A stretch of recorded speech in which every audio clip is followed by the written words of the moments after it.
الدنيا باتما كيفما كنلاحظوا الانتخابات التشريعيه خربات. واش قلبت عليا قلبت عليا. واش ما تقدرش نشوفوا دنيا باتما حتى هي اللي تنتخب، كنجي في لابيريود ديال الانتخابات تنتخب؟ شوف انا اي حاجه كتكون كتساهم في انها تطور البلاد او تكون شي حاجه صالحه للبلاد كنكون حاضره فيها، ما عنديش مشكل. يعني الا كان الشخص اللي كيستاهل واللي غادي يخلي المغرب في احسن صوره اكيد علاش ما نكون حاضره. الا كنت رئيس حكومه شنو تقدر دير في هذه البلاد؟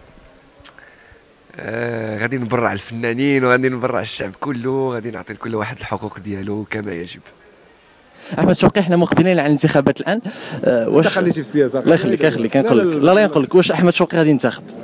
هذا واجب وطني، واجب وطني على اي فرد في المجتمع. بالحق ما دخلنيش في السياسه. لا واش غادي ينتخب ولا لا؟ ننتخب ان شاء الله. جيت تصورني متاكد.